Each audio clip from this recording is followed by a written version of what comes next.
Korean so part 11 में हम देखते हैं कि यून अपने मन में सोचती है शायद उसने मैजिकल फ्रूट्स खाए थे इसलिए मैजिक का असर उस पर नहीं हुआ। फिर मास्टर शिन से कहती है कि शिन मेरे साथ चलो। फिर शिन कहता है कि मास्टर क्या आप देखना नहीं चाहती कि ये जहरीली मधुमक्खी हमारे कबीले से कौन यहाँ लेकर आया है। फिर यून कहती है हाँ मास्टर, आपके रहने का और खाने का इंतजाम मैं कर लूंगी और आप चलकर मरीजों को देख ले, क्या पता कुछ मरीज ठीक हो जाएं।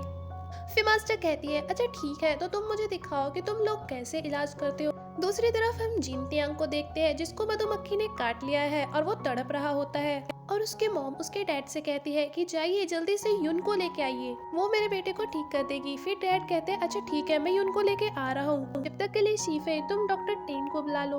और ये बोलकर जिन तियांग के डैड यून के डैड के पास पहुँच जाते हैं और वो कहते हैं दोस्त जल्दी से यून को मेरे घर पे भेज दो, जिन तियांग को भी मक्खी ने काट लिया है। यून के डैड कहते हैं कि हाँ हमारे क्लिनिक में एक नया डॉक्टर भी आया है, मैं उसको भी यून के साथ भेज देता हूँ। और यहाँ जिंग तियांग को डॉक्टर टेन ने एक दवाई दी है जिसको पीकर जिंग तियांग बिल्कुल ठीक हो जाता है। तभी वहाँ पर यून सिन और उसकी मास्टर भी पहुँच जाती है और तभी वहाँ पर वो डॉक्टर चला जाता है। फिर यून कहती है जिन तियांग तुम्हें देख के तो नहीं लगता कि तुम्हें मधुमक्खी ने काटा है। फिर जिन तियांग कहता है अरे अभी इस डॉक्टर ने मेरे को दवाई दी थी जिसको पीकर मैं बिल्कुल ठीक हो गया। फिर यून कहती है ऐसा कैसे हो सकता है, इस पॉइजन को काटने की दवा तो किसी के पास नहीं है। अब डॉक्टर टैंग जिन तियांग के डैड के पास जाते हैं और जिन तियांग के डैड उसे थैंक यू बोलते हैं और डॉक्टर टैन कहता है मुझे आपसे कुछ कहना है और वो सोने के 4 बिस्किट उनके सामने रख देता है और कहता है शहर में लोगों को दवाई की बहुत जरूरत है क्योंकि लोगों को मधुमक्खियों ने काट लिया है और देखो दवाई मेरे पास है, तो मैं चाहता हूँ कि आप मुझे अप्रूवल सिग्नेचर करके दे दे ताकि मैं इंग्लैंड से इन दवाइयों को शिप के जरिए मंगा सकूँ और आपका भी फायदा होगा। तभी वहाँ पर जिन तियांग आ जाता है और दवाई को उठा कर कहता है ये तो वही दवाई है ना जिससे मैं ठीक हुआ हूँ और शहर में भी लोगों को दवाई की बहुत ज़रूरत है, लेकिन मेरे डैड तो इंचार्ज भी नहीं है तो वो आपकी मदद कैसे कर सकते हैं। फिर डॉक्टर कहता है आपके डैड मेयर के दोस्त तो है ना, तो ऐसा कोई काम नहीं है जो आप नहीं कर सकते, तो ठीक है मैं चलता हूँ, आप लोग मुझे अप्रूवल साइन दे देना। फिर जिन टैंग अपने डैड को मनाता है ये काम करने के लिए और कहता है डैड अगर हम ये दवाई स्मगलिंग के जरिए यहाँ पे ले आए तो हम बहुत ज्यादा अमीर हो सकते हैं। फिर डैड कहते हैं ये काम इतना आसान नहीं है, मेयर साइन नहीं करेगा, लेकिन एक रास्ता है, मेयर का बेटा टैन जुआंग तुम्हारा दोस्त है ना, तो जाओ उसे मनाओ, वो हमारा ये काम कर देगा और अगर कुछ हो भी जाता है तो वो फंसेगा, हम नहीं।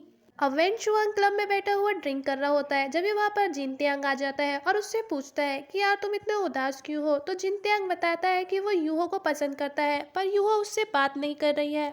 तो फिर जिन तियांग उससे कहता है कि तो तुम उसे खुश करो, जो उसको पसंद है वो उसको दे दो। फिर वेन शुआंग कहता है कि वो अपना खुद का क्लिनिक खोलना चाहती है पर मेरे पास इतने पैसे नहीं कि मैं उसके लिए क्लिनिक दे दूँ। फिर जिन तियांग सोने की 2 बिस्किट उसको देते हुए अपना सारा प्लान उसको बता देता है और फिर वैन शियांग उससे डील पक्की कर लेता है और अपने डैड के ऑफिस में जाके नकली सिग्नेचर कर लेता है। तभी उसको अपने डैड के आने की आवाज आती है और वो जल्दी से दीवार के पीछे छिप जाता है और फिर कमरे में उसके डैड आ जाते हैं जो कि एक मेयर है और वो वही नकाबपोश होते हैं जो जंगल में मधुमक्खियों को पाल रहे थे।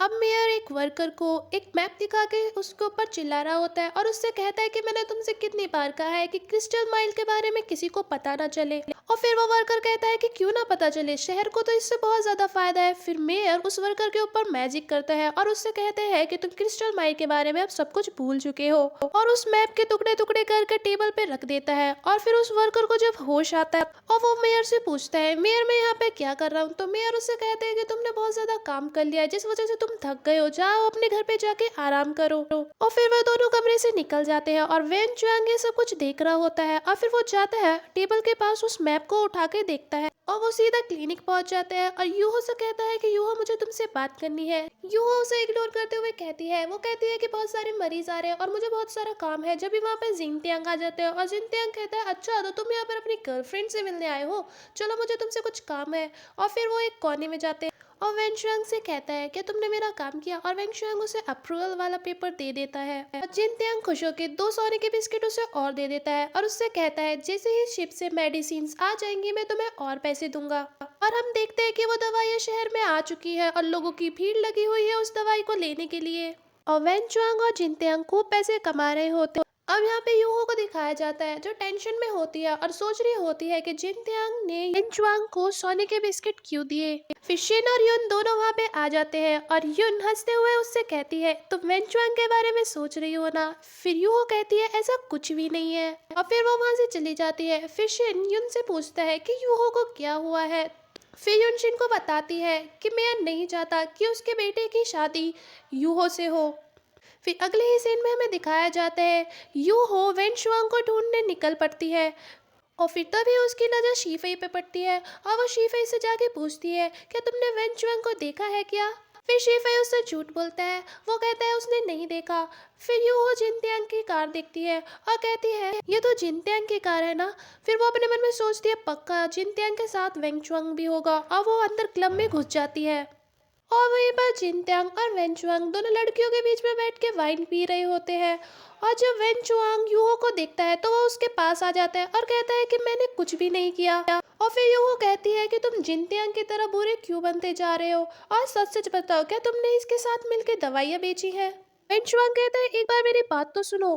पर यूहो उसको थप्पड़ मार के वहां से भाग जाती है और वेनचुआंग भी उसके पीछे भाग रहा होता है। और तभी वेनचुआंग का एक आदमी से धक्का लगता है और उसके जेब से वो मैप नीचे गिर जाता है।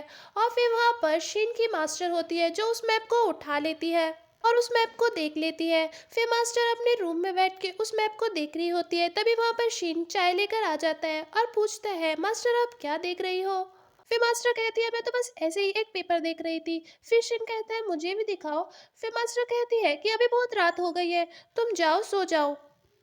और फिर शिन वहाँ से चला जाता है और फिर मास्टर फिर से उस मैप को देखने लग जाती है, लेकिन शिन छिपके से उनको देखता रहता है और कहता है कि मुझे लग ही रहा था कि मास्टर कुछ छिपा रही है।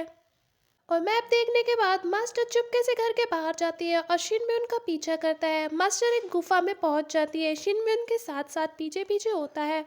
मास्टर जब अंदर जाती है तो वो देखती है वहाँ पे बहुत ज़्यादा ठंडक है और सामने ही एक औरत लेटी हुई है। वहाँ पे बहुत सारी मधुमक्खियाँ होती है तो उन्हें फ्रीज कर देती है। जब मास्टर पास जाती है तो वो देखती है कि वहाँ पर एक औरत की लाश है और फिर वो उसको देख के कहती है कि ये जानी पहचानी क्यों लग रही है। पीछे ही शिन वो भी देख रहा होता है और फिर यहीं पे एपिसोड 11 खत्म हो जाता है। सो अगर आपको वीडियो अच्छी लगे तो वीडियो को लाइक, चैनल को सब्सक्राइब, बेल नोटिफिकेशन को ऑन पे कर देना। तो अभी के लिए बाय बाय।